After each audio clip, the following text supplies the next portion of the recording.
If you guys haven't already, please go to youtube.com//Bull-NA-ChinaShop TV. The Bull-NA-ChinaShop TV YouTube channel has been taking off like crazy. The video quality stepped up. The content quality stepped up. I've got a lot of feedback from the community, and I'm putting a lot of the suggestions or not really concerns, but just little comments and suggestions, tips and stuff like that, putting them into place, and the content's really getting better also.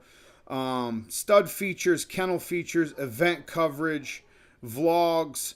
Every episode of the Bull-NA-ChinaShop podcast is on there. Full-length episodes. Some of those episodes will be videoed also.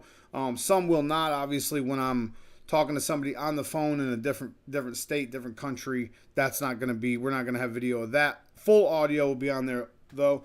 And anytime I get to sit down with someone face-to-face, we'll be videoing that as well, or trying to. So if you haven't yet, check out Bull-NA-ChinaShop TV on YouTube. That's youtube.com/Bull-NA-ChinaShop TV. I'm taking applications right now. I need more haters. Yo. What the fuck is going on? You amazing motherfuckers. And we are in a China shop. Back again. You want to advertise for somebody? Advertise my shit. Bull-NA-ChinaShop.com. What the fuck is the link? Stop taking fucking pictures.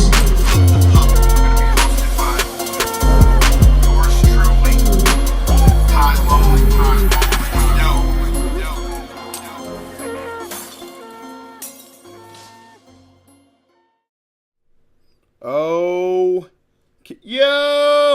I keep forgetting to do that. I don't know what's going on. I got too many things going on in my brain. Yo, you beautiful motherfuckers. Episode 51 of the Bull-NA-ChinaShop podcast. Now, I'm home solo today, so you're going to hear some dog noise in the background. Can't do anything about it. I've got a crazy pregnant female in there that basically barks at everything that moves. So, you might hear some dogs in the background. We're dog men. If you're not used to that shit by now, I can't help you. A bigger announcement today, episode 51. We have a gentleman joining us that this is the first time I've got to speak to him. Kind of a big deal as far as bull breeds and the mainstream media, or the mainstream eyes. Owner of Dark Dynasty Kennels, owner of the Hulk. You may have seen him, big chocolate, quote-unquote, pit bull on TV. Mr. Marlon Grennan, thank you so much for coming on the show and sitting down with us today, sir. How you doing, man?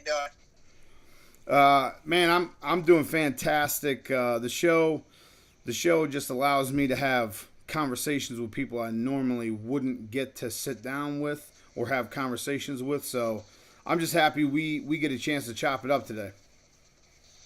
Absolutely, man. Me too, man. It's been a while, so we've been trying to make it happen, but I'm glad we can make it happen today. Today's a good day. It's a shining day today. Yeah. It's been about, I think, like three and a half weeks or a month. We've been trying to get the schedules together and get linked up on this podcast. So I'm happy we got it done today. So absolutely. Just for the listener's sake, just for the audience's sake, how first of all, how long have you been doing this? Dark Dynasty Kennels, I got that right? It broke up a little bit in the end right there. Well, how long have you been running with Dark Dynasty? When did it start? When did you start Dark Dynasty Kennels? The name came out. I really started with the name in 2004. But I was dealing with dogs, and I've been dealing with dogs since 99. But I established a name and came out with that name in 2004 and decided to run with it. Yeah, and that's in 12 years, that's pretty good to go from new name coming onto the scene to the heights that you've reached already. I mean, the first.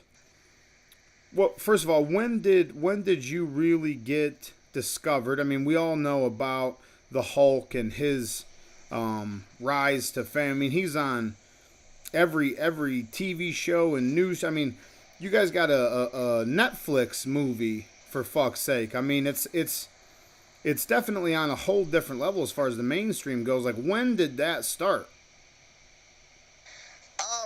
I mean, everything, it's obviously, I mean, I've been dealing with dogs for a long time, and one of the main things that I always did different than people was, I believed in something a little differently, and for me, when it came to the dogs, I just always saw that, they could be something much bigger, so for me, I just always built it. I always built it differently. I've owned every dog so far. I've never used a stud, anything like that. So I've always felt, building around something is the way that I do it, So I would build around each individual piece that I had.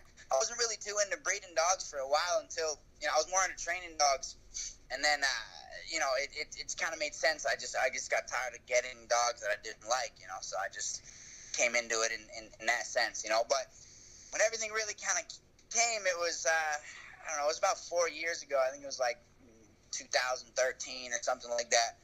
Maybe 2014. I don't even really remember. I've just been off and running ever since then, to be honest. But, I mean, the way it really happened was, I when he was born, when Hope was born, like, he was big. Like, he was standing out, by, 7-8 weeks. I mean, he was much bigger than the rest of the puppies. So I started to put him on my Instagram channel, which at the time was maybe like, I don't know, 15,000 people on it. It was small. This was, about 4 years ago when Hope was born. He's going to be 4 in September. So I started putting him on the scale, and there was just this buzz around this puppy being this weight. So I'd weigh him like every day, and I'd let people see him every day.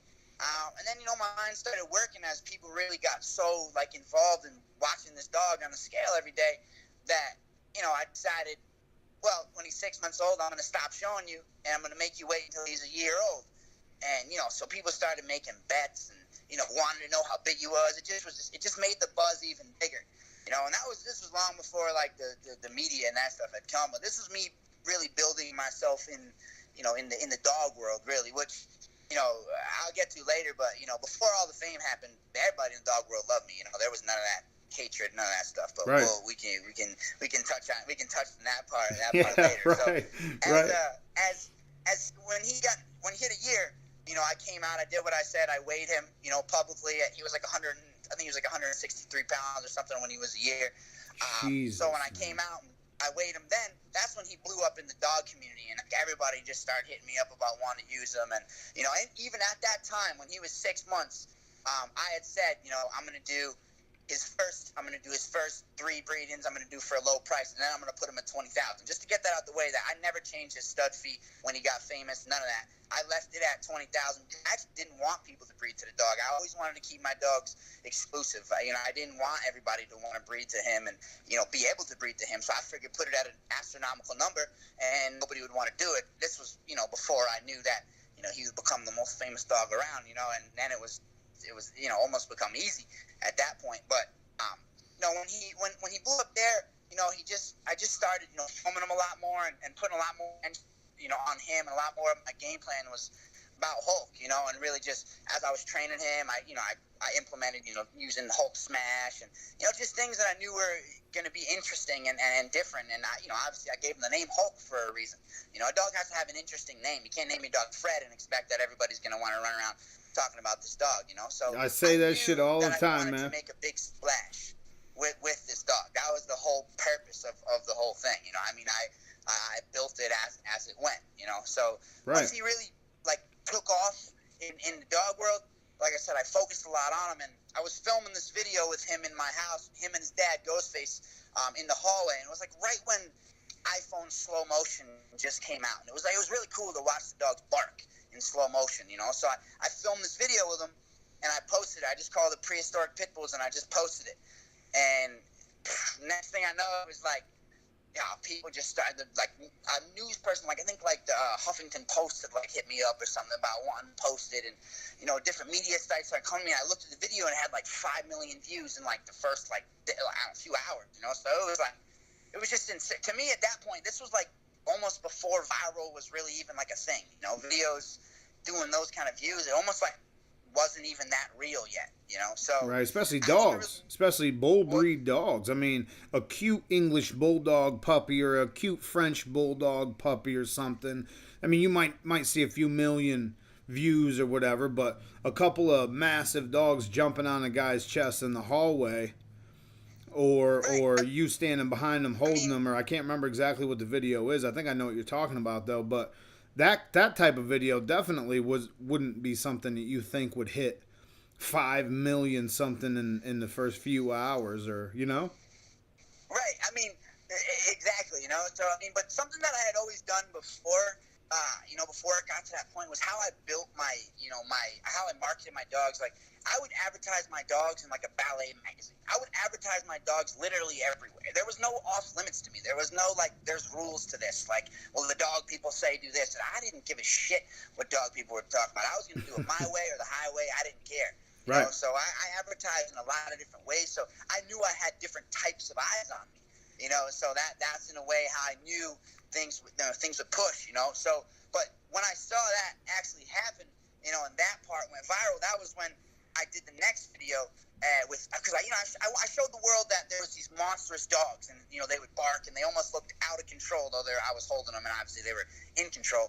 But I wanted to show them now, you know, really about my craft and what I do, you know, with dogs. So the next video is when I showed the same two dogs, Hulk and his dad, but I showed them biting the decoy in my house, and then I showed them both outing at the same time. I wanted to show you these massive dogs and this massive control at the same time, you know. And then same thing with that video, it just kept growing and growing, like, you know, where international media was hitting me up and wanting to come to my house. Japan, China, like all different types of countries were hitting me up. Australia, that was one of the first shows that I did was in Australia. You know, and then from that point, as it started building, like, I knew the next part. Like, you know, I knew ahead of time. I was like, you know, now's the time when I bring my children into the fold. And really what it is for me is like, as much as I'm telling you that I planned it, I was just showing people my life, my world. This is how I live with dogs, you know. So when I mean, you could think of, you could have these ideas and still kind of be flying on. You know, you could be going off the cuff and have these ideas and then put it in place as you're going. I mean, that's still a plan, but you're adapting to the situation, I feel like.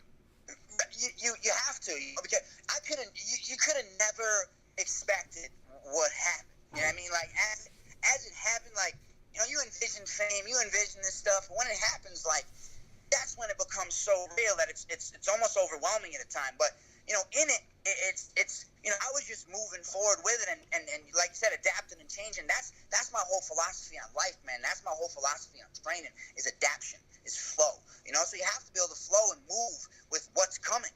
You know, so I saw that. All right, I showed them aggression. I showed them these big dogs, and the world is in awe. You know, because, you know, the world, we like powerful stuff. You know, that's the whole thing. Let's be real. You know, so then I knew that I wanted to show them the kids, and when I put the dog howling in the office with Hulk, that was when American media went fucking berserk. That's when, you know, Good Morning America, The View. I've literally been on every single news station across the United States of America. Like, it's ridiculous. Yeah, you know? no, I spent a few minutes. Started flowing. Was once I brought the kids into the fold and they saw this whole broad picture, and I started showing more of my life and, you know, the farm and how we live.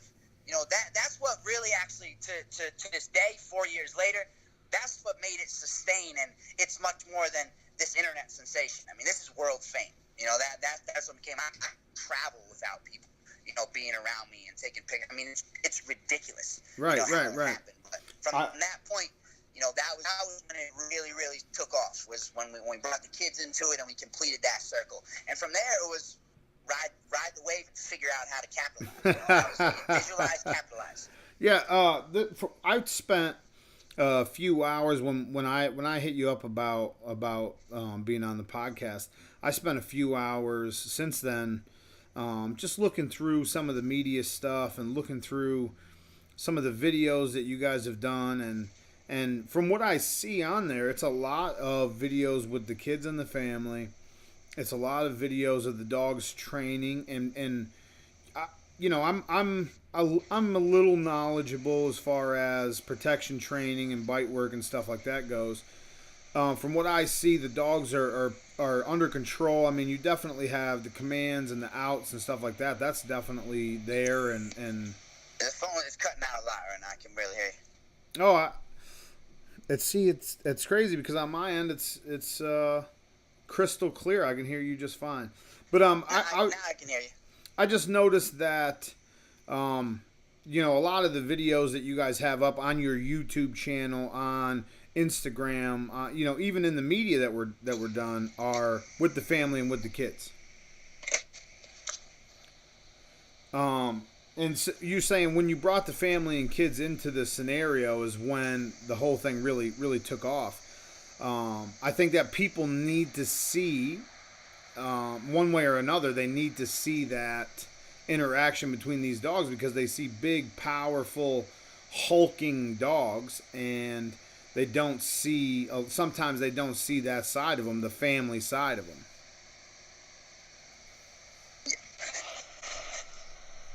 Hello? Yeah, I got you. Are we cutting out again? Yeah, it was cutting out pretty heavy. I mean, I got the gist of what you're saying, but I could hear only every other word. Yeah, just saying that the media needs to see that side of it, the kids and the family and all that. I think that's had a lot to do with why it took off the way it did.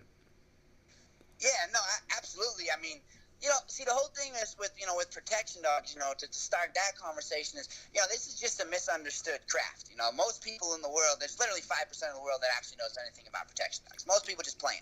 Right. So you guys train. They see some fancy obedience, or you know, the dog likes to sleep well or something. Right. But in reality, most people don't know anything about these dogs. You know. Yeah, no doubt about it. A protection dog is the safest, most balanced type of dog. When you're dealing with a proper trainer, somebody that does it right, you know, it's all about finding a balanced dog. That's the first thing that you go off of. You know, so I trust any of my dogs, any of my trained dogs, much more than anybody's random golden retriever, lab, and pit bull. Doesn't matter. You know, any untrained dog does not have, most of the time, the stability, all the training, all the imprinting that these dogs go through makes them such a safer animal to be around. You know, so that's something that I always combated. You know, that I always wanted to show the world. I mean, I've been living with these dogs literally in packs. You know, where it took me 12 years to let there be a kennel on my property, because I don't even like that word. You know, my dogs, they live in my house. I mean, I've made a lot of money over the years. You know, I've done a lot of things. You know, and the funny things that are said about me, you know, this ego, this, that, you know, when somebody comes at me, I come back at them. You know, that if I see it at times. But in reality, man, like, I haven't changed at all in the way I live and the way that I am. You know, I could do so many things, but I just live in a humble, basic fashion, because what I care for is the dogs and them having the space, them having them the way to live balanced. You know, that's what it's really all about. You know, for me. So, you know, showing the world that was the easy part. You know, was showing the world how calm they are around. That's the easy part. You know, the training and all the difficult stuff. You know, that's the harder part to get people to understand. You know, yeah, no doubt about it. You know, why you train dogs like this? Well, I train dogs for people in other countries and, you know, all different places of the world. You know, it ain't Candyland everywhere. You know, people don't understand. If I put you on the phone with one of my clients to tell you about what's happened in their lives, you know, guns being put to their kids' heads, people being kidnapped, you know, all types of different things that go on. That's why I do what I do with the dog on the other side of it. You know, so you guys train both sides and see everything. You guys do protection training, Schutzend, or what's the actual training that you guys do? Would you guys just protection, just personal protection?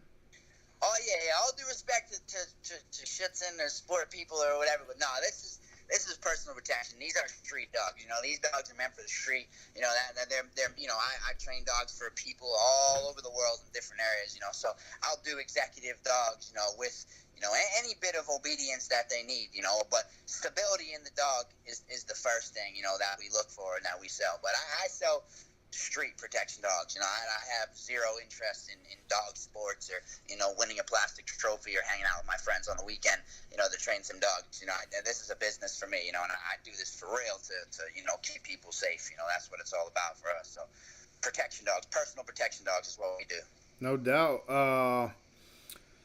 It's definitely something that I'm a little knowledgeable, but for the most part, I'm ignorant to what even goes into that. I know probably temperament from day one, as the younger they are, figuring out the temperament's probably key. Oh, absolutely. I mean, you know, when you know, that's the thing about these dogs, you know, is you know, when selecting a dog, I mean, that's the most important process, you know, like it's the most important part of the process, really, like, you know, because it's a crapshoot when it comes to it, because really what it is, you can't really breed nerves, you know, that's the only thing, you can't really breed for nerves. You know, so it's in each dog. Not every dog is going to have it, you know, and like I said, the main things that we look for is you look for the calm dog. People think the opposite most of the time. You know, they think, oh, I got this dog that barks at everything that moves, or he barks at the window and people come. Well, you have a scared dog. That's what you have. You don't have a dog that would have any interest in really, you know, pursuing an attacker or really having anything to do with anything for real when it comes to pressure. You know, most of the time, that's a dog that's just fearful. You know, so it's the opposite. I can't tell you how many phone calls a day I get about people wanting me to train their dog because the dog's so aggressive already.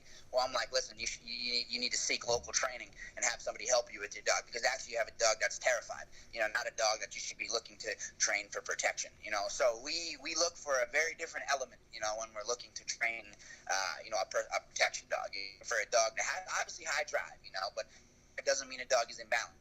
You know, so you look for a high drive and a stable dog, and the process of what they go through, you know, in terms of imprinting, you know, seeing surfaces, people, you know, being socialized, you know, how it works. There is, you know, solitary parts where actually they aren't socialized very much, but that's just part of how I train. You know, and with me, you know, I don't even do obedience on dogs until they're about a year old. You know, it's like, you know, we have people that are able, you know, the dogs will do basic sit, they'll recall and out. That's about all they do, you know, until they're about, you know, 12, 14 months. That's when I start to do obedience. Obedience is very simple. You know, like the idea to, you know, to bring a dog out is harder than it is to tame a dog down. You know, so I spend all that time bringing the dogs out. That's how I bring out the intensity. I bring out the intensity the whole time, and then I can tame it and put a cap on it. You know, so it's just a certain process and a style that I do it. But, you know, I've developed my own way of training dogs, you know, over the years. I've watched and I've seen numerous things. I've trained with numerous trainers all over the world. But, you know, in reality, you know, I've taken pieces and parts from this and that, and I've created my own style, you know, because the main thing with it, like I said earlier, is, you know, to flow. You know, every dog is different. Every person is different. Every situation is different. So you never know what you're actually going to come up on. So if you're not able to change and you're stuck in one way, you're not going to get very far in the world of dog training, you know. And I realized that very quickly and, you know, decided that, you know, I wasn't going to be stuck by what some book said because it's been written 100 years ago. You know, there's such a thing called evolution. Shit changes, you know. So, and you know, I don't really believe much in they, you know. And it's funny, you know, Khaled runs with that now, but I actually have a video on my YouTube that proves that I said that whole they thing before he was even doing that on Snapchat, you know, because there was always a question. I always want to know who they was. Everybody talks so much about they, you know, but if I don't see it with my own eye, it's hard for me to believe, you know. That's how I've always been, you know, that I gotta see it myself, you know. So somebody says the dog might do this because of that or that because of that. Well, I gotta see it myself. Let me do it. You know, I'm different than you. You know, and that's always been you know, my philosophy with training dogs, and you know, for me, it's worked, you could say. Yeah, whatever you're doing seems to be working for sure. I mean, the DDK logo is everywhere. The Hulk's name's everywhere. Marlon everywhere. My thing is like, and we like you were saying something earlier about the hate. Do you think that if you reached that level of success, the hate would have been there? I don't think so. What do I think you reach the level of success? Hate, I mean, hate is part of success. And I mean, that's just it. But I'll tell you what the thing about the hate, really, you know, for me, which is great, and most people don't understand this, and now I feel like I'm giving away my secrets, but I've done it a lot, you know. So I'm not about negativity anyway, so it doesn't matter. You got to understand how to use everything, you know. Like, I'm not a person that cares, you know. So I mean, I care about a lot of things, but I don't give a shit about somebody's opinion. They ain't paying me, you know. It doesn't matter. I'm very straightforward when it comes to things. Some people don't like it, but it is what it is, you know. So for me, like, I've built off of hatred. People have motivated me. Honestly, people that have said something, I literally have them to thank on different days because they say some shit, like especially dog training people early on. Say I couldn't do this, my dogs couldn't do that.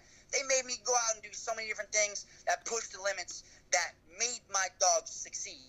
That all I have to be is thankful for that. And for me, I just looked at it in a positive way. Because never in my life have I woken up and been like, oh hey, I see this picture, I want to say some negative shit about this picture online. I don't live life like that. You know what I mean? So I live life in a positive manner. I'm on that same level, secret brother. To success, honestly, is simply a mindset. It's annoying for people to hear, but it's literally just how I look at the world. I look at things and I see how I can make my way through it, how I can use different parts of the world. Hatred comes with it. That's when you're doing something right.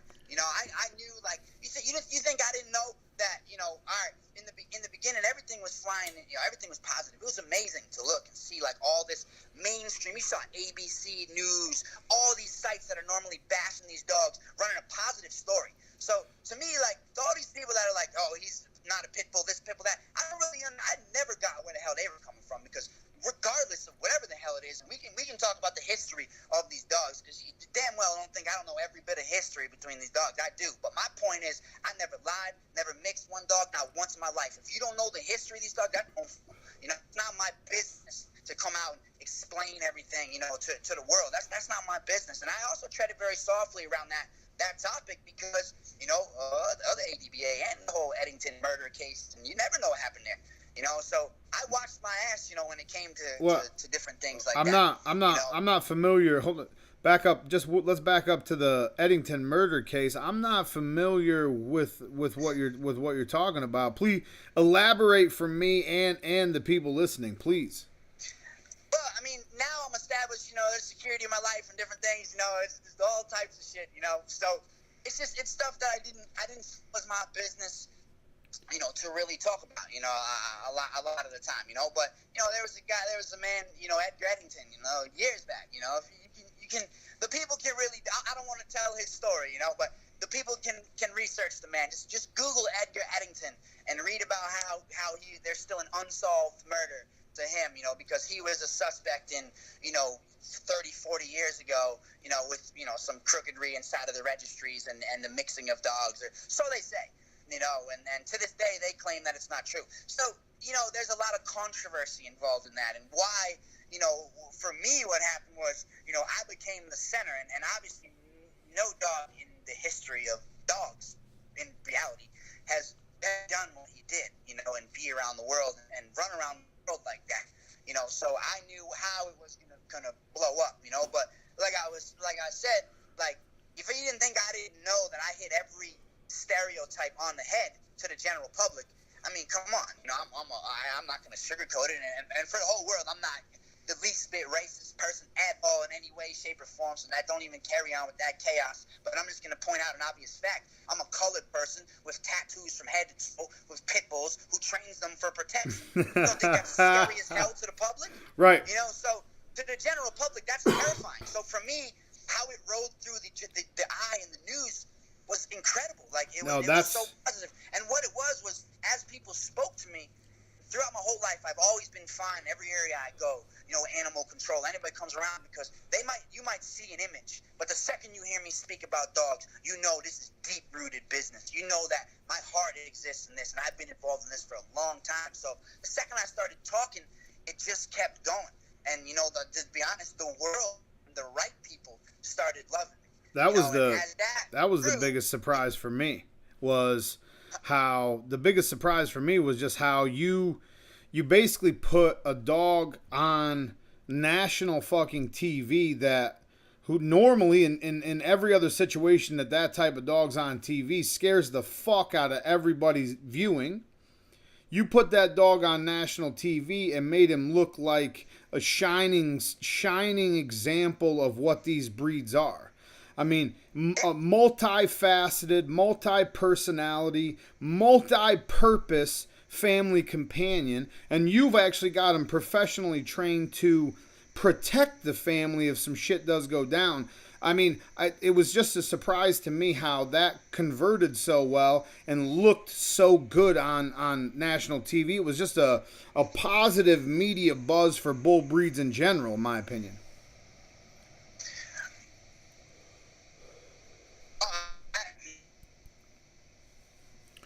You got me. That's the thing right there.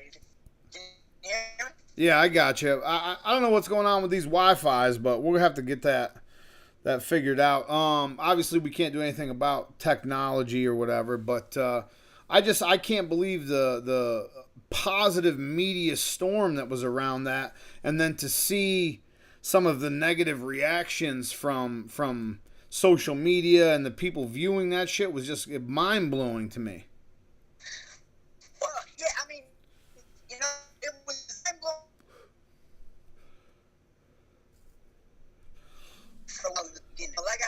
I'm not one time. Things that were harder is when, people were attacking me as a parent and different things like that. That would be perfect. I'll tell you, it's a little bit more challenging, but, the dogs and the whole thing, I understand, how the world is, and, when I really figured out, when it really was like hook, line, and sinker, I get it, I was scrolling the internet one time, and I looked at a breast cancer site, and I clicked on a post about breast cancer, and a very positive post was saving it, and I scrolled through there, and not but two comments that I see some people saying F breast cancer, and people with it, and stand in the third. So, in that sense, it's like, where the hell does that even come from, man? I mean, that's just the world, Trolls, man. There's people just out trolls there that are just negative, and that's what they want to be, Yep. And me, I've chosen to be a successful person. I've made that It's choice. a mindset, like you were saying. People want other people to be successful. Right. Miserable people want other people to be miserable. I mean, that's just the bottom line, and then I've realized that right off the bat, like I said, it took me a few with certain things, I can't lie that, different things didn't get to me, but, things that I knew was, calm, cool, and collected. It's how my dogs always are. Balance, relax. You know what I mean? And I knew that if I show myself as like an explosive, what they want to see, because I've been on TV shows, man, and I've had them bring special guests on and try to throw a curveball at me, different times, and I had to dodge it, because what they want to do is upset you. Right. Get this TV and get this whole thing going. But I don't fall for that shit, man. I'm balanced. I stick to my point, and I do my part. I do my part because for me, in reality, man, we didn't, go through my story, but I mean, I've been homeless with dogs, man. I've lived in a way that people have no idea, a person would ever choose to live with dogs, but I made that choice to live with these dogs because I stand behind them. I made it a commitment to them, and I really have a true connection. Well, let's dig. To speak for them was always a major importance to me. Yeah. So that's why I keep that cool and I stay that way because let's dig into that a little bit. Let's dig into that a little bit. When did you get your first dog? I mean, I got honestly my dad had dogs, but I got in my first dog when my dad actually had died in 2000. So because early on when you were a youngster, you get a dog in your house. You didn't get a dog. Your parents just got a damn dog. Right. So, my mom wasn't having it. My mom, my mom was a single parent, working 3 jobs. I barely ever saw my mother, she wasn't having it. There was no dogs coming. But, when my father passed away, I never really knew my dad like that. And he actually, he passed away in my house. He lived with me for he didn't die in my house actually, but he was dying in my house for the past year. That's one time that I was to know the man a little bit, but when he passed away, it was just a real rough, time in life, and I guess, my mom kind of saw it as a way of allowing me to fill a void, little did she know that void was going to spark this entire movement, but, so I got a German Shepherd. I had a German Shepherd that was my first dog. I remember my first moment with the dog was when I brought him home. I had cats too, and he went into the cat litter outside, or a cat pile. My first moment with the dog, remembering with the dog, was pulling a piece of cat shit out of the dog's mouth and thinking to myself oh man, I got some chores, and from there it just started rolling. I had him.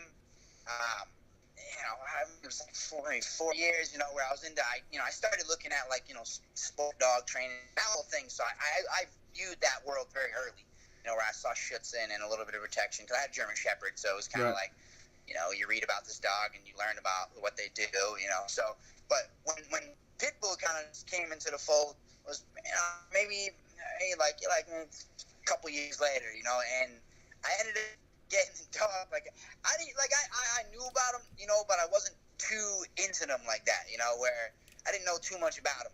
I definitely didn't know any of the negative things, at that point. Well, that's so I feel like that's at the time. That's a funny category, right? The pit bull. I mean, that's a funny American pit bull terrier, pit bull. I mean, that's a funny category of dogs. I mean, you've got 3 or 4 different styles within the same breed, and you've got like 21 different breed mixes that get classified as a pit bull in the media. So it's like.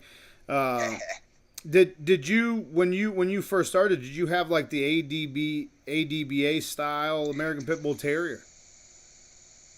Yeah, no, absolutely. Like way back in the day, it was definitely that's the first dog that I had. I mean, he probably maxed out at like 56 pounds. I mean, like he was small. But when I got him, like I said, I got him for this girl, and I brought him to her house.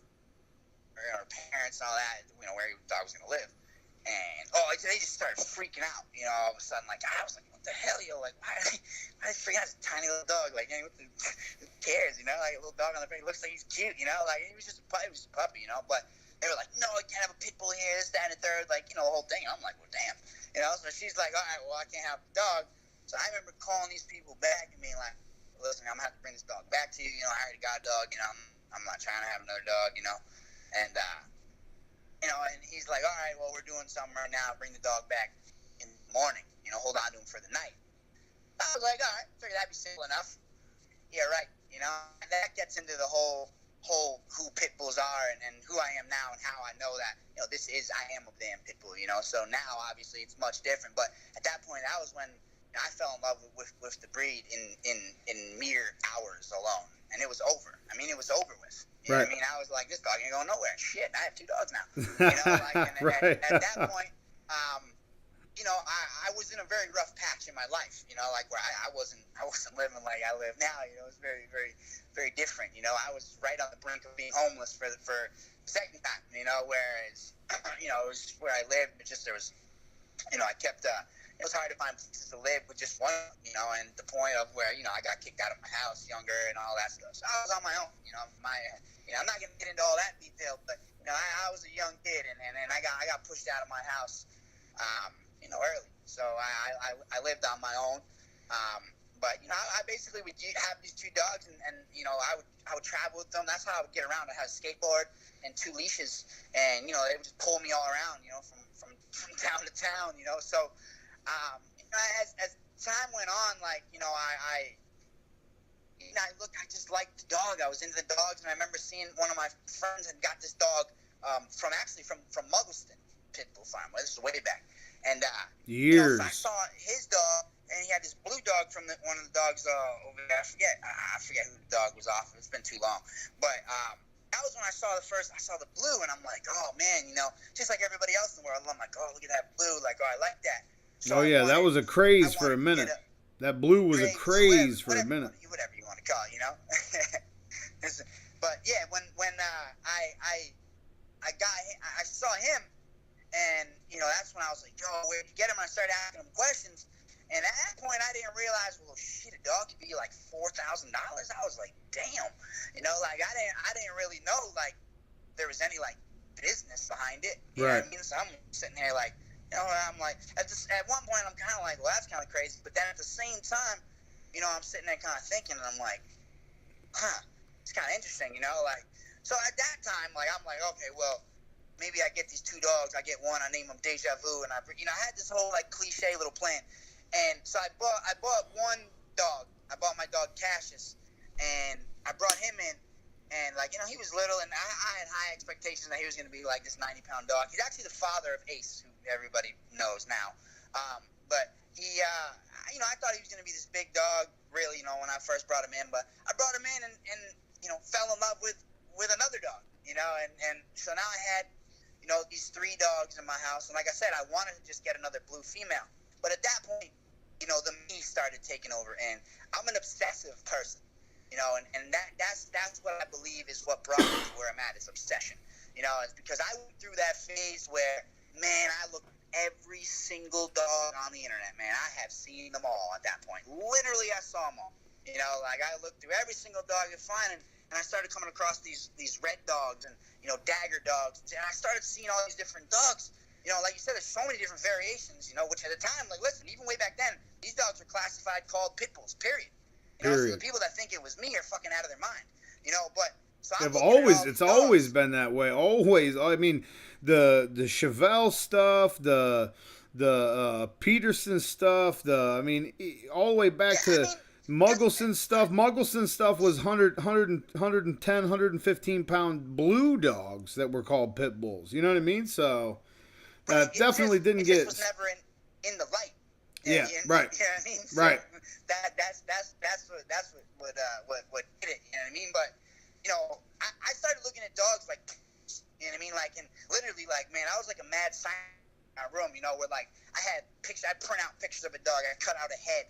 I put it on a body, and I'd cut out and I started like looking at like how could I have the like, kind of the perfect dog that I was looking for to work and to do the things that I wanted to do. So that was kind of what I started going after, and that's why I went in a total different direction, with off this blue thing. Because I realized right off the bat, like, oh shit, honestly, like the blue dogs are kind of not really the ones that are working the way I wanted to work. So I started looking at these other dogs, and that's when I brought in the red.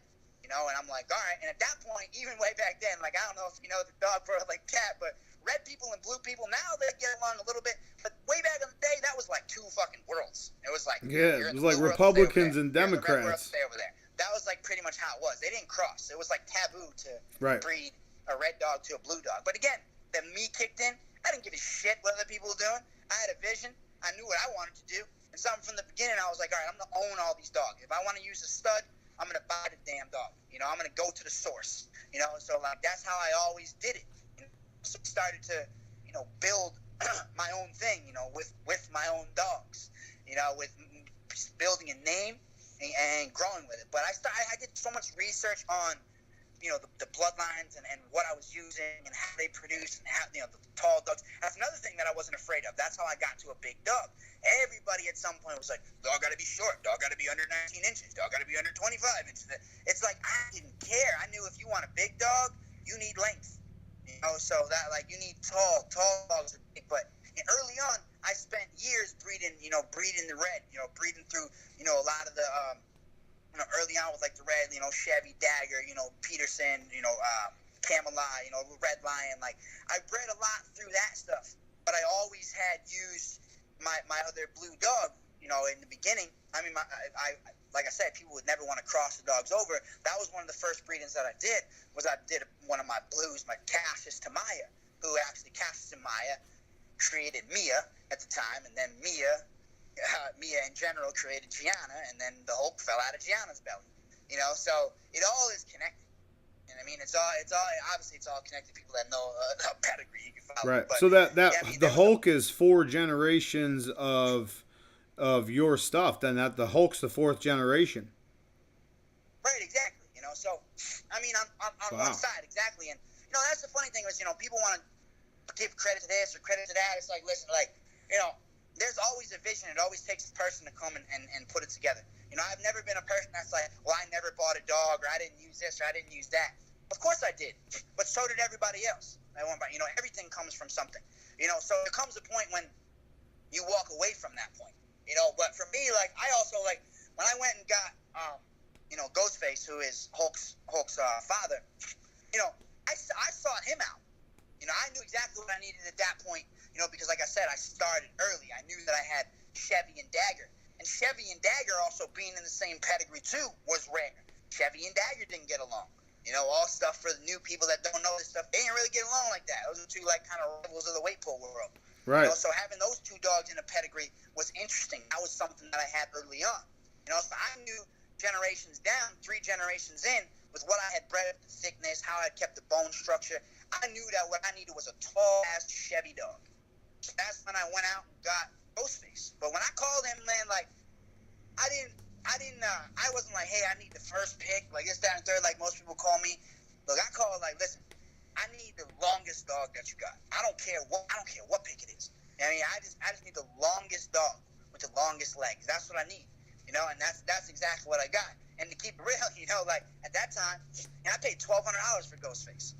I mean, that was a $1,200 dog that I produced the Hulk with, you know. So crazy, like, it's like, man. That's I went crazy. and sought that out to complete my plan. You know, it wasn't like, oh, I want to produce this guy's line of dogs. If I wanted to produce anybody's line of dogs, I would have bought 2 dogs from them, bred the 2 dogs, and just went on with it. But I already had generations of something that I was carrying and that I put together very precisely. You know, to be able to produce a dog like Hulk, who in reality now to get to his look at that size, you know, he's clean, you know, like from his back, you know, strong back, sturdy rear, tight feet. You know, when you get a dog that size, you're going to have looseness in their faces. It's part of it when they get that big. You know, but in terms of being a big dog at that size, how clean he is, that was why I tended and bred the dogs how I bred the dogs, to keep that tightness. You know, and that's the part when I go out there and you hear people that just try to discredit you. It's funny, but it's just the rookies, you know, that don't know what they're looking at. They don't know nothing about, you know, the Juan Gotti of the day. You know, they don't know nothing about the short shot of the day. These little dogs that are real square, that keep the dogs square. You know, people don't understand breeding, you know, how to really actually do it. A lot of these people, like I said, they think that, you know, it's all about pound for pound. You know, for me, it was always about equality. You know, I was always trying to produce a dog that was clean.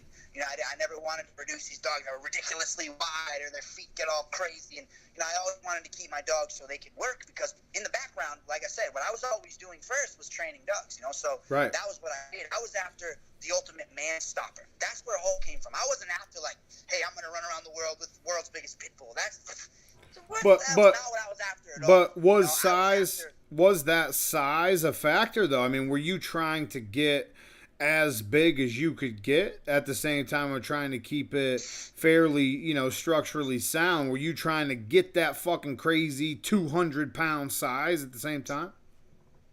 Yeah, I mean, you know, definitely. I was definitely after size. You know, that's why, like, I was always after making a dog big. You know, because for me, in my world, you know, like, again, back to protection dogs, just very different types of protection dogs. Hold on one second. Hold on one second, Marlon. Hold on one second. Focused on the defensive style of protection dog. A dog is more of a home protection dog. Okay, I think we're good now. Go ahead. A dog that's going to go chase you down for miles and leap barricades and, you know, do all this ridiculous stuff. You know, I was more after the dog that was going to protect the property, protect the house, you know. So I was after what's that? Hello?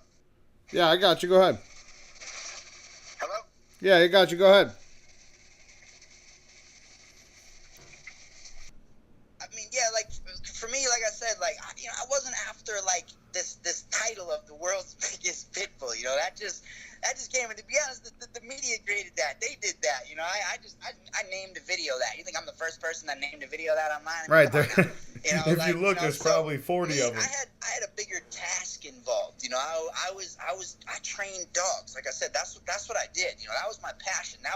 That's how I sustained this far, is because when it was the dog that came on, like, you know, and people saw the dog, obviously it was Hulk that grabbed everybody's attention, but, you know, it was the world that sat behind it that was able to carry it. You know, I'm a you know, a person that, you know, I mean, I like to consider myself knowledgeable about dogs. I've been dealing with dogs for many, many years, you know, so there's a lot of things that, you know, I preach to the world, and I show the world every day, you know, and that's what really carried it, you know. So for me, like, yeah, there has you to know, be some substance behind that. There has to be substance behind whatever you're doing. I mean, you could put whatever title or label or anything you want. I mean, there's probably 100 videos titled "The World's Biggest Pit Bull," but there has to be some substance behind what the content that's in that shit, or nobody's gonna care.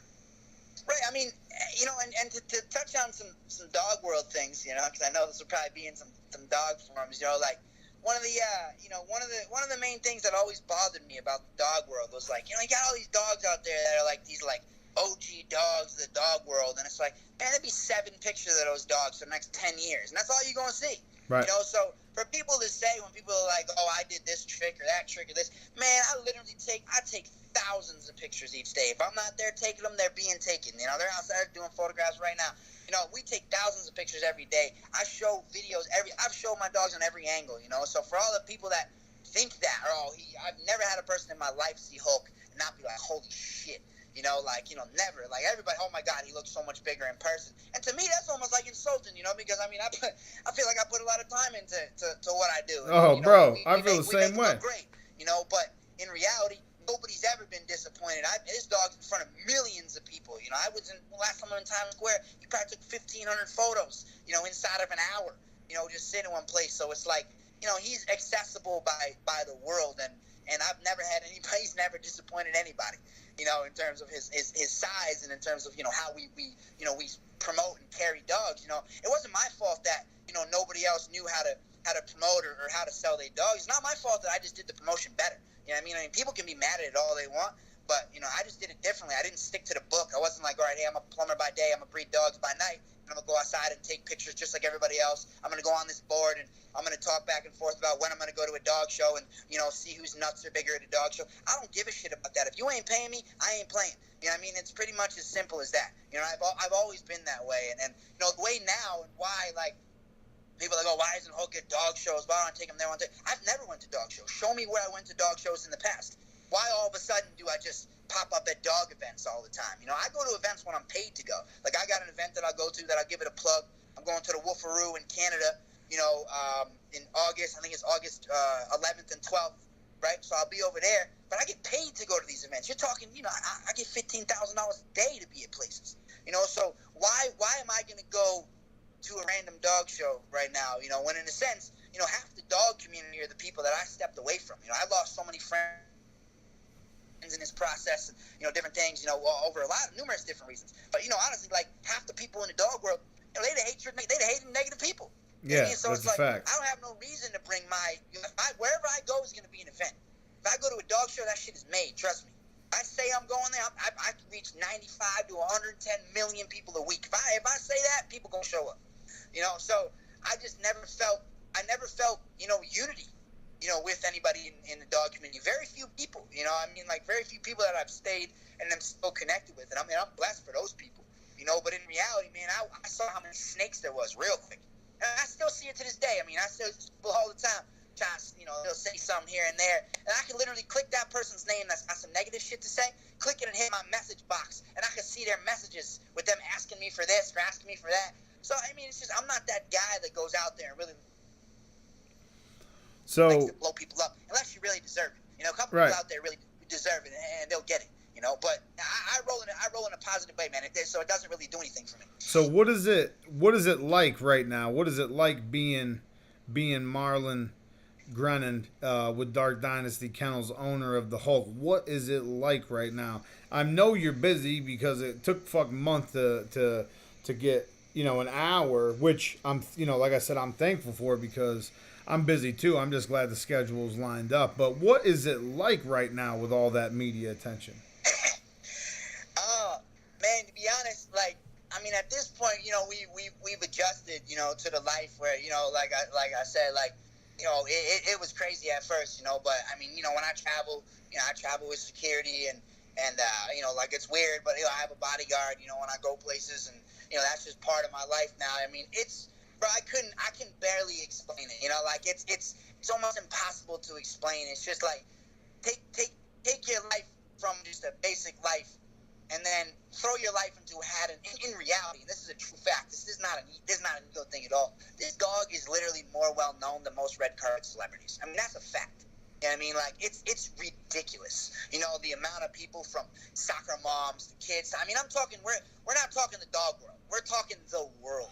You well, know what I mean? motherfucker was on Good Morning America, so it doesn't I can't- surprise me. It's not a surprise. What's that? I said it's not a surprise. He was on Good Morning America and all this crazy. You know, how many people see that? I mean, it doesn't surprise me at all. Yeah, I mean, it's just how it's surprising is like, you know, like, I mean, bro, when it really hit me that I needed security, I was in Germany. You know, I was in Germany. I just did some TV shows over there, and I was getting ready to leave. I had no dog. just my sweatshirt on, and I was wearing a hood, and I was listening to music, and I was sitting in the airport. And next thing I know, I look up, and there's literally like 25 people around me with their phones, like showing me pictures of Hulk, like trying to get me to look at the Hulk, and then taking pictures, trying to take pictures with me. And I'm sitting there like by myself in a foreign country. Like, holy shit, man, what the hell? Whoa.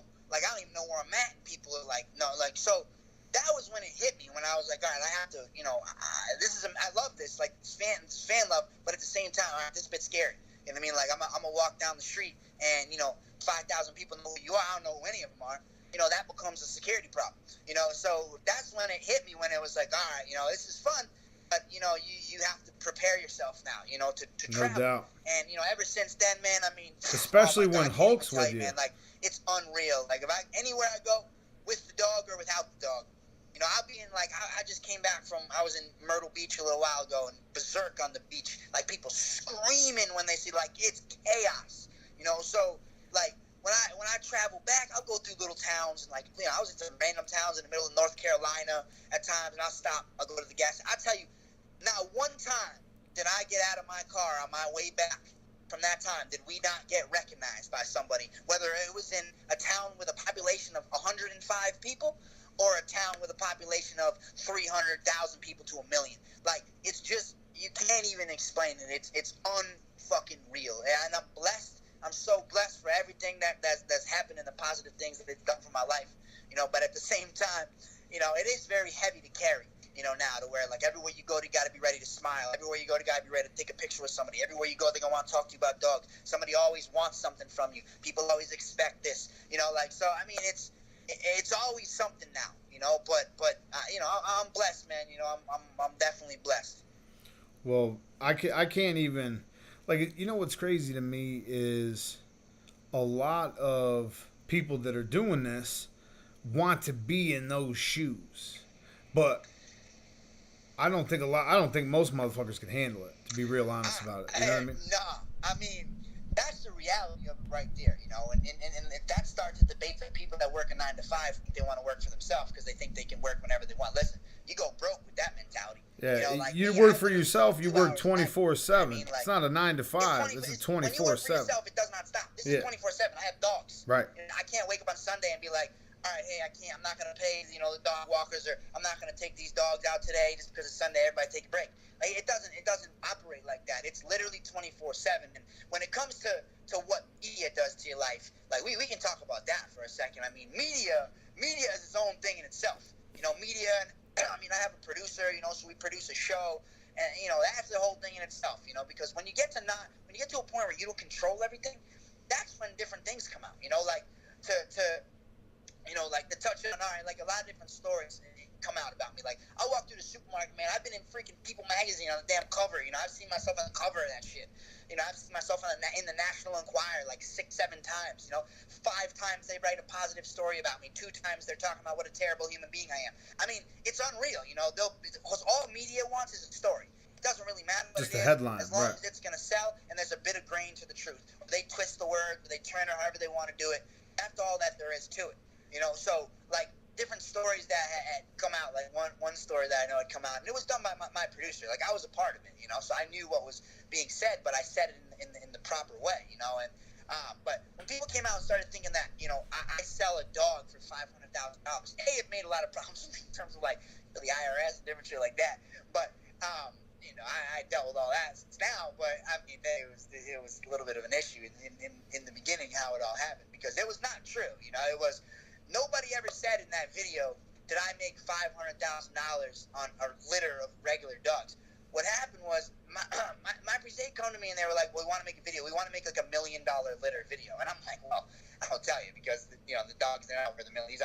This is $1 million, so I don't know what you want me to tell you. And they're like, well, what about $500,000? And I'm like, realistically, like, this litter was probably worth about, 120, 130, still a lot of money, but that's what it was worth, untrained. So when I said that, they were like, oh, untrained. Okay, so what about trained? What if every dog was trained? How much would it be worth to the highest level? So I'm like, all right, well, in that case, you could get close to your number, because if I trained every single dog in the litter, which is what I said in the interview, if each one of these dogs was trained, they could be worth in the whole $500,000, which was accurate. But the reality of that is, never are you going to get 8 dogs and they're all going to be trained. You might get 2 or 3 that might make it to the level to actually be able to be trained. So again, that is just media doing what media does, you know, and just wanting to take different parts and pieces of a story to sell a story. Right. And that's what it did. And at that point, you know, it's a business to me. You know what So, I mean?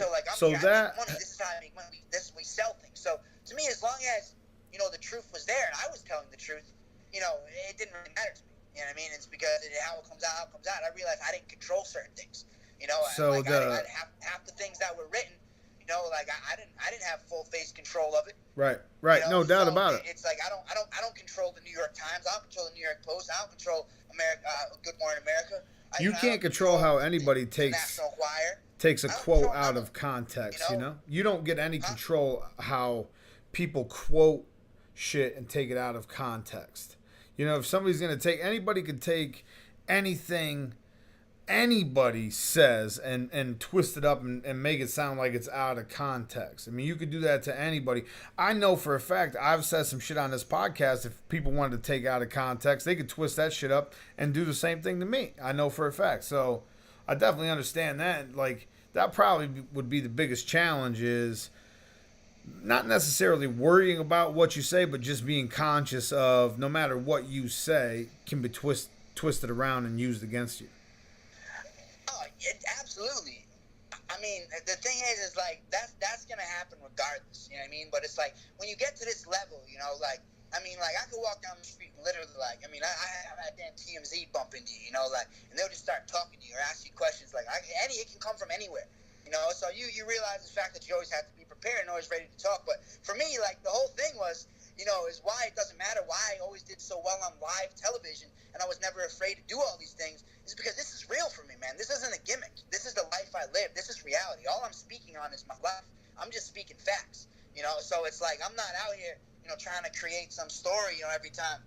It's like, this is just reality, you know, of how it goes, you know. So when people take something and twist it, you know, when it gets back to negativity, it's like, you got to understand, if you have something that's a positive product, like I knew I don't have anything to hide. There's nothing to hide here. I've never told a lie. There's nothing to hide. That's why I allowed hundreds and hundreds of media members to my house, you know, because no matter what they write, they're all saying my name. They're all talking about me. And if that's not the reality, like if somebody wants to write a story about how I'm, like they did, they came out with the story, Pitbulls and Parolees came out all against me, all this other crazy shit, you know, but I shared all their stories. I put all their stuff up on my page. You know, I shared it all, you know, and on those days, my pages were up 46%, you know. So and if you think that negativity is only used in a negative way, that's only the way that negative people think, you know. So I started to understand that I wasn't lying. I had a peer product, and as long as you have a peer product, there's no such thing as negative media, because media is media. It brings people to you, and if you change the people's minds when they get there, it wasn't negative, you know. So that's how I always saw it, and that's why I never give a shit. That's why I just kept going. I let media do what they did, and I did what I did, and I built up massive following on the side where half the media pages that I was shared me, my pages are bigger than theirs now. You know? So that's the way that I went about it. I went about just letting them do what they wanted to do, say what they want to say. That's why, like, you know, in dog forums and stuff, you know, I'll play with people on a dog board. I'll come in there, I'll pop on a comment here and there, whatever. I'll mess with people because it keeps me relevant. So now anytime I come into these little dog groups and I post something, everybody flock when I come there. You know, and that's what I want. That's what I want. So it's like everybody really, realistically, you played yourself. Every time you come on to the post and you start talking negatively about me, you played yourself, because now you're working for me.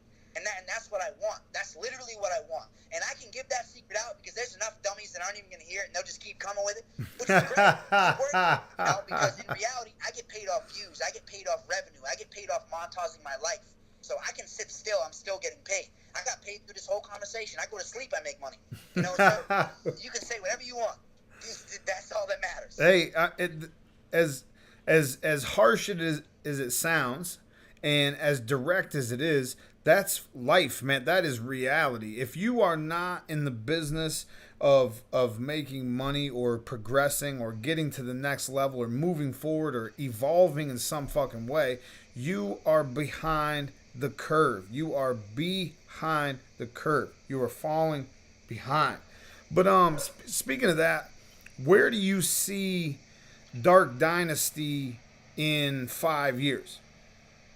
In 5 years? Where do you And see what you're doing, the you know, the training, the whatever, you yourself personally, what do you see 5 years in the future that's going to be happening around Dark Dynasty? simple solution: retirement. Ha uh, but not really.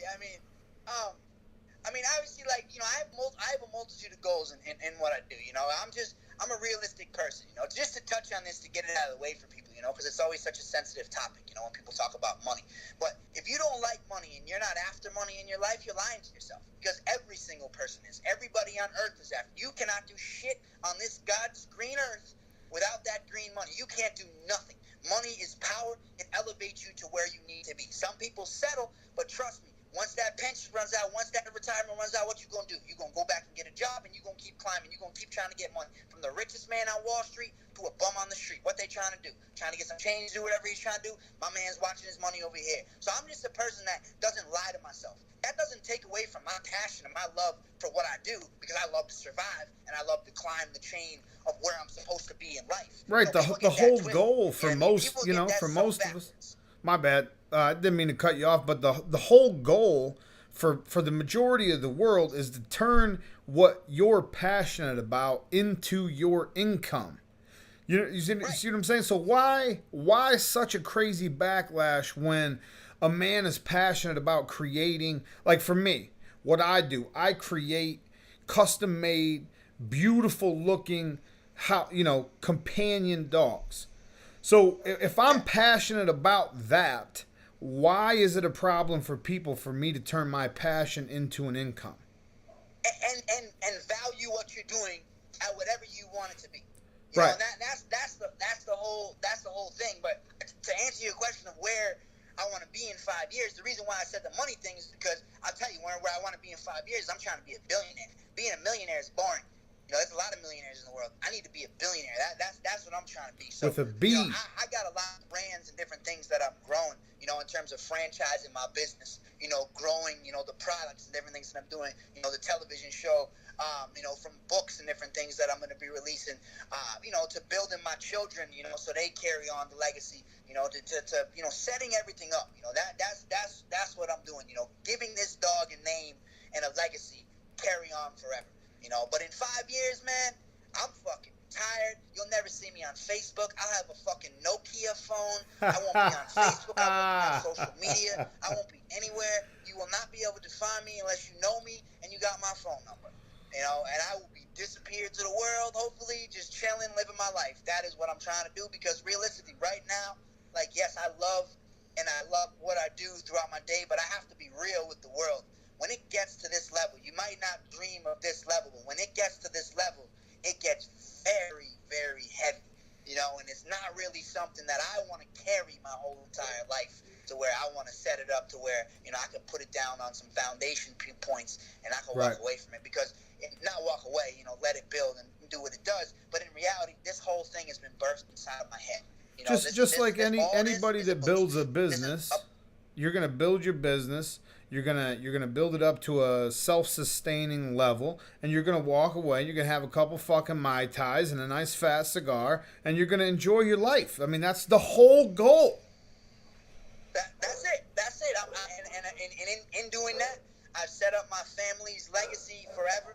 My children will never have to go through the things that I had to go through, though I will still instill hard work inside of each and every one of my children. Anybody that knows me that doesn't think that that's going to be part of it is crazy. You know, my kids will understand what work is and what it's like to be, but they will be privileged, and they are privileged, you know, and that's just the way that it is. You know, I don't really care how a lot of people look at that, man. I live life through struggle, and you know, I don't want the same life for my children, and I'm able to do that. I'm able to make these things possible. So, you know, that is the ultimate goal. The ultimate goal is to be able to walk away, man. I mean, but in reality, I can walk away today.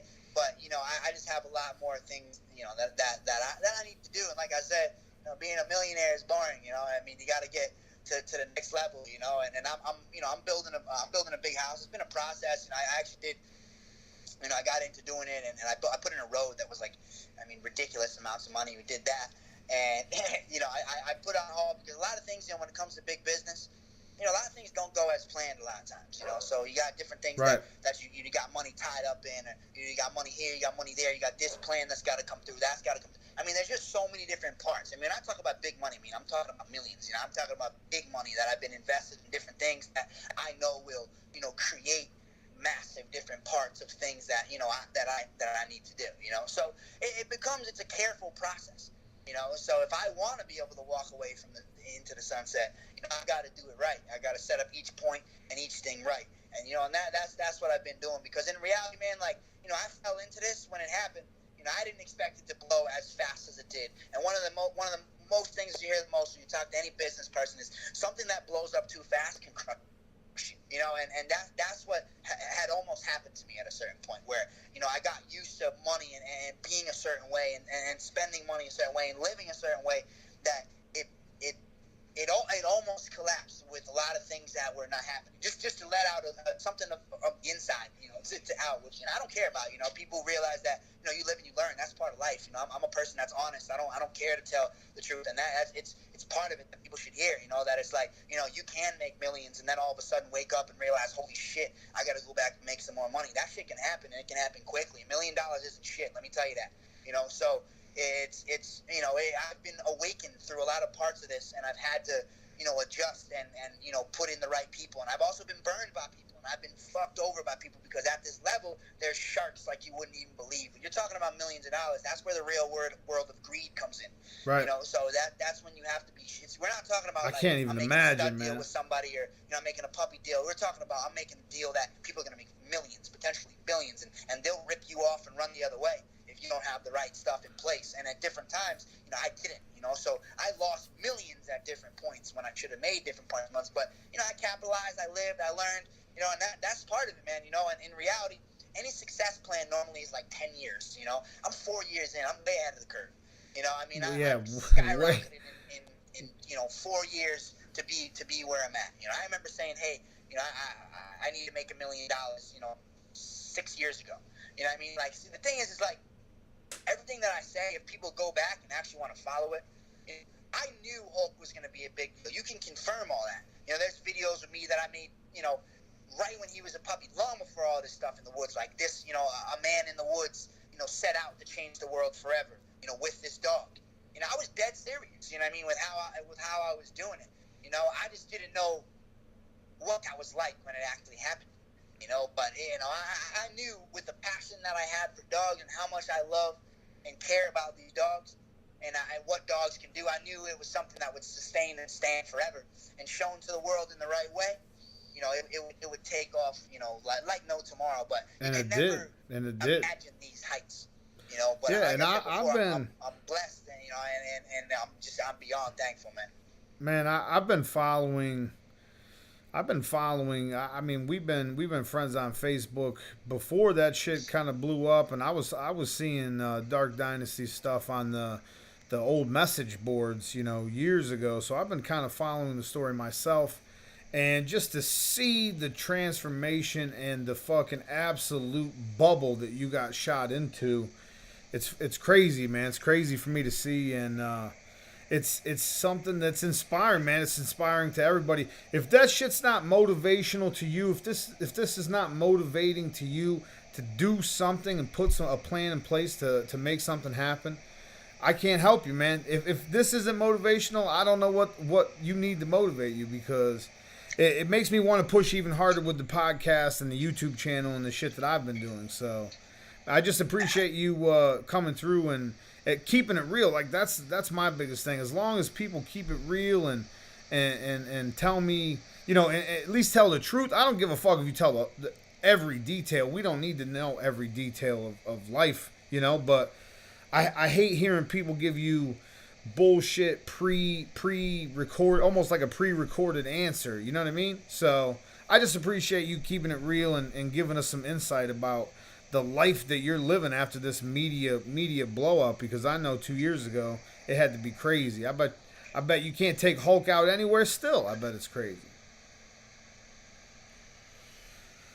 But it's cutting out a lot now.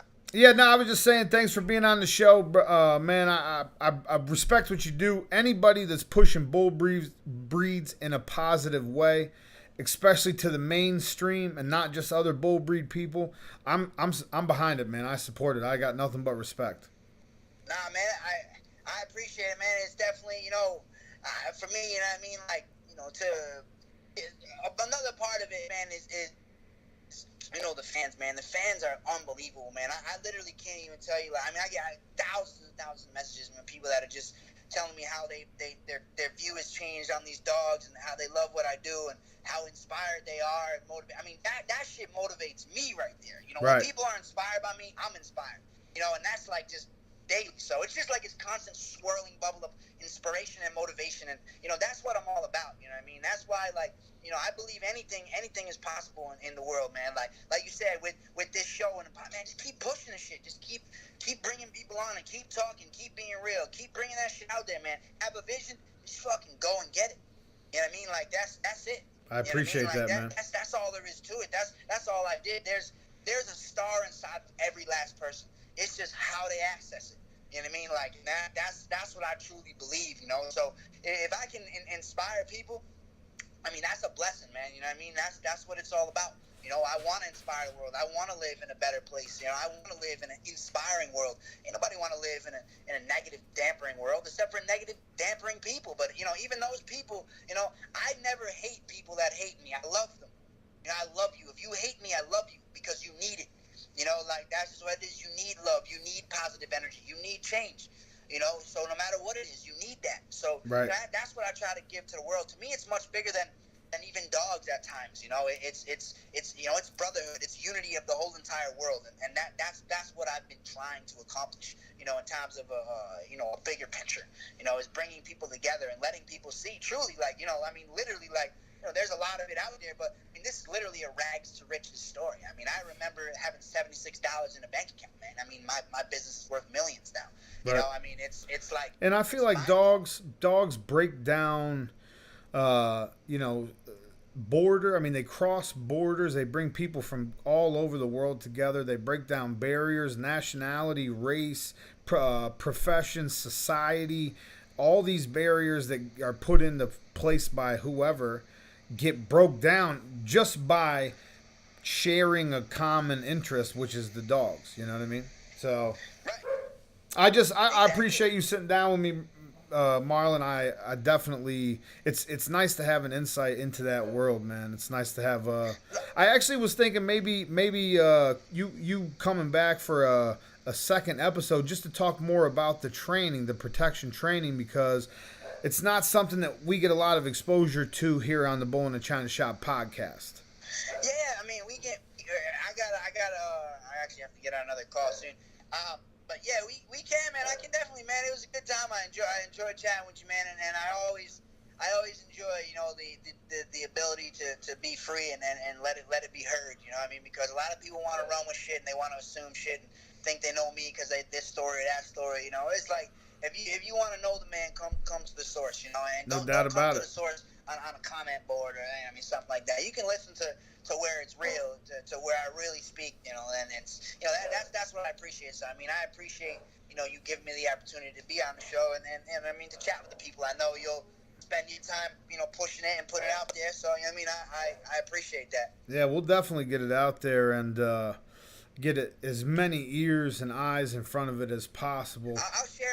I'll put it on my page too, yo. So when you get it, send it to me.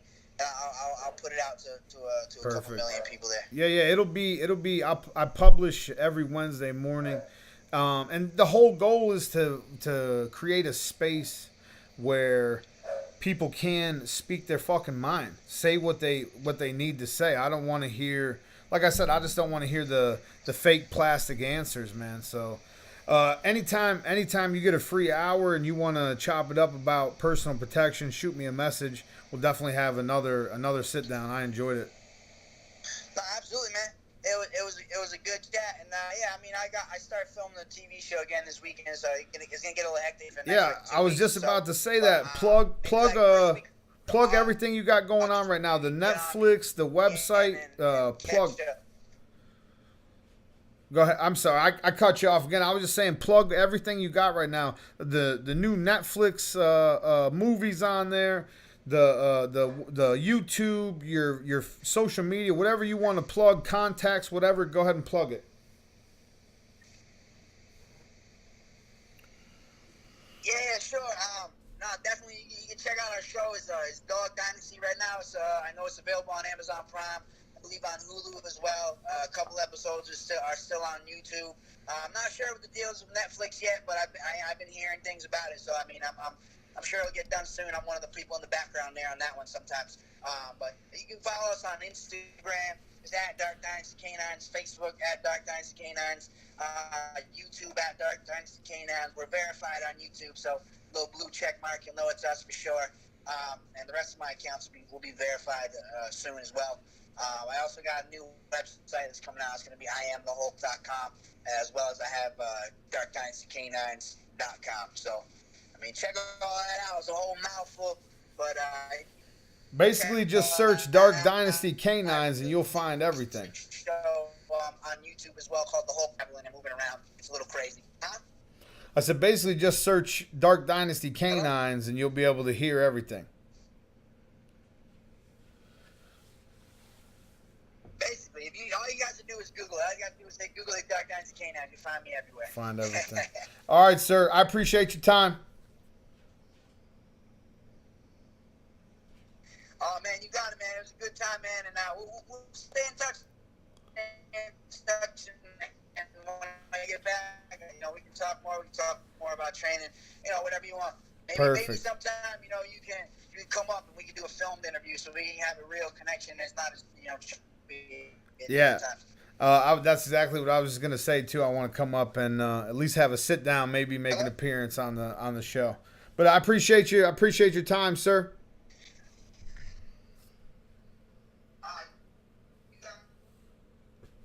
Okay. Some technical difficulties today. Super frustrating. But technology sometimes is not my friend. Also, I'm not a technology guy. So, if you guys want to tell me to fuck myself on this episode, I have no issue with that. I want to touch on a couple of things that Marlon was saying during the episode. Success is a mindset. You ever heard the saying, winners think about winning, losers think about the winners? Don't worry about what other people are doing. Get your mind right. Focus on what you're doing. It's also interesting hearing a little ADBA dirt from Mr. Grennan. I appreciate that. I appreciate the fact that the motherfucker's real too. Now, whatever you want to call the Hulk, anybody, I'm going to say it again, anybody pushing bull breeds in a positive light, I'm behind it. Whatever your opinion is on that dog or what to call that dog or this and that, that's not the issue. That dog is an ambassador for bull breeds. We have a fucking mission to make bull breeds more acceptable in the mainstream fashion. There's no one doing more for that mission than that dog. Get over yourself. Drop your feelings. Okay. As always, upcoming events. I actually was about to do ads first. Upcoming events. ATL September 9th World Cup. Gonna be fucking massive. Ringside booths are sold out already. Atlantic Kennel True Phase event. World Cup September 9th. It is in Atlanta. The venue's connected to the airport. Don't even rent a car. Take a shuttle, bitch. Australia September 10th. Ya boy. Bull-NA-ChinaShop. Bull-NA-ChinaShop TV. The Bull-NA-ChinaShop podcast will be in attendance in Australia September 10th. We will be having the first ever Bull-NA-ChinaShop meet and greet with Q&A the night before the show. It will be epic. History being made. The first international trip that I have done under the Bull-NA-ChinaShop umbrella. We'll be emceeing the event, also speaking a little before. And again, like I said, the meet and greet with the Q&A. I'll be making an event video for it. I'll also be doing a vlog for the YouTube channel, so pay attention for that. And again, November 11th, National, Chicago. I'm judging. Be there. Now, as always, the Bull-NA-ChinaShop podcast is brought to you by Bull-NA-ChinaShop.com. For any and all Bull-NA-ChinaShop podcast episodes, hit Bull-NA-ChinaShop.com, find the blog page, menus in the top right-hand corner, hit the blog page. The newest episode will be at the very top of the page. The further you scroll down the page, the further back in the episode catalog you will go, all the way down to number 1. Any and all episodes on that blog page. If you want to see video content, you don't feel like sitting on YouTube, hit the home page of Bull-NA-ChinaShop.com. All the YouTube videos are on the home page. Which actually, that reminds me, I need to fucking update that, sir. We are also brought to you by the Bully Embassy. The Bully Embassy is an elite group of breeders, owners, handlers, judges, and enthusiasts from around the world. One of the most prestigious groups in the community, one of the most sought after groups as well. You can find us at your next event. Just look for the Bully Embassy tent, or go on Facebook, the Bully Embassy, or online www.thebullyembassy.com. What a fun episode. Can you imagine not being able to take your dog outside? Listen, I've had some fairly, what I thought were fairly famous dogs. Maestro is a worldwide name. But I could take him anywhere I want right now. I'm not going to get swarmed unless it's at a dog show. This motherfucker can't walk his dog anywhere. Can't take him anywhere. Can you imagine that? Can you imagine as a dog breeder needing security to go somewhere? Fucking crazy, man. Crazy. Shout out to Marlon Grennan. Shout out to Dark Dynasty K-9s. Kennels. Shout out to Dark Dynasty K-9s. I said it right the first time. Shout out to the Hulk. Never met him. I will meet him. I'm going to go up there to Marlon's. We're going to do a video in the future. Possibly another podcast about more on the protection training aspect, which will be dope. Super exciting for me. I know a little bit, just not real versed in that area as far as protection training. So anyway, episode 51 of the Bull-NA-ChinaShop podcast, the first and only podcast dedicated to bull breeds and the American bully lifestyle. I love your fucking faces, and I'll see you bitches next week.